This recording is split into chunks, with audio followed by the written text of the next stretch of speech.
Rebonsoir. L'enregistrement s'est arrêté. Alors je disais, pour compléter cette grille, on se sert des mêmes éléments qu'on a soulignés là.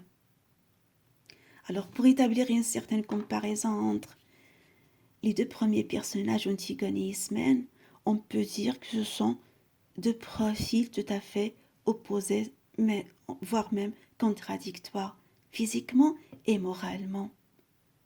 On dirait qu'ils représentent les deux revers d'un même médaillon. Antigone est présentée comme une enfant, mais en même temps moins belle que sa sœur Ismène. Ismène qui est déjà femme. De point de vue moral, Antigone trop sérieuse, trop préoccupée, mais courageuse et rebelle. Par contre, Ismène très heureuse, il s'accroche trop à la vie, mais lâche devant les grandes décisions, les décisions fatales, comme l'enterrement de son frère. Son goût de la danse des jeux, son goût du bonheur et de la réussite représente un point commun avec Aimant.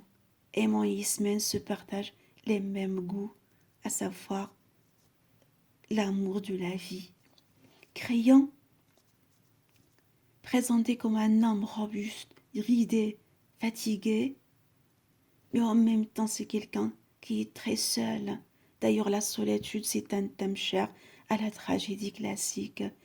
Les personnages tragiques sont des gens qui vivent seuls, qui décident seuls et qui meurent seuls, tout comme Antigone et Créon, les véritables personnages tragiques. Créon le présente avant le pouvoir comme quelqu'un qui aime la vie, mais une fois il prend en décision le pouvoir, il met de côté ses préoccupations quotidiennes pour se consacrer réellement à la politique. Eurydice, la vieille dame, qui n'est d'aucun secours à Créon, même si c'est une femme bonne, digne et aimante, Eurydice se consacre carrément à tout ce qui est social, puisqu'il tricote tout le temps pour les pauvres de Thèbes, alors que Créon, lui, se consacre à la politique. Le messager est représenté sur scène par un acteur qui paraît trop pâle, seul et rêveur. Il paraît aussi triste, puisque comme son nom l'indique, c'est lui qui doit annoncer la mort d'Antigone et aussi la mort d'Aimant. Les gardes sont représentés comme des hommes roux, des hommes de la classe populaire qui ont des femmes, des enfants, des ennuis quotidiens, des gens qui passent leur temps à jouer aux cartes et à boire du vin. Par conséquent, moralement parlant, ce sont des gens présentés comme des êtres dépourvus de toute imagination, mais satisfaits d'eux-mêmes et de la justice de Créon. Les gardes font partie des personnages de la classe populaire.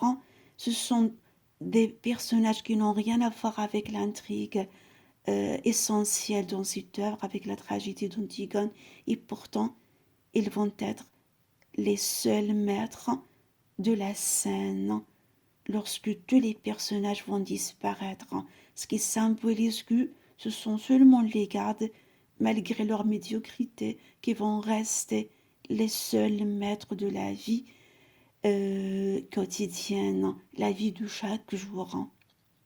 Voilà donc en gros ce qu'on peut dire à propos de ces personnages. Pour ce qui est de la nourrice présentée par le prologue, mais aussi le page, on aura l'occasion d'en parler après en détail, quoique ce ne sont pas des personnages qui ont un effet sur le déroulement de l'action.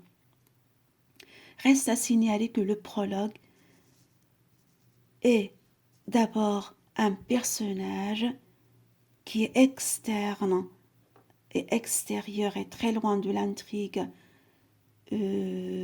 d'Antigone de Joanouille.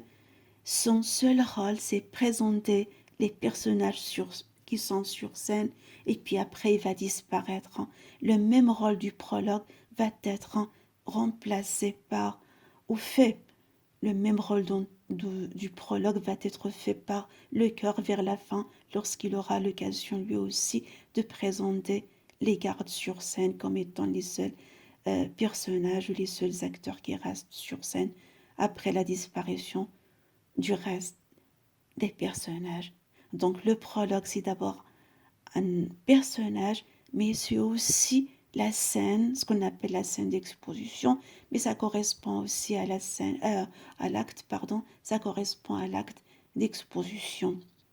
Ce prologue de point de vue typologique est limité par deux didascalies.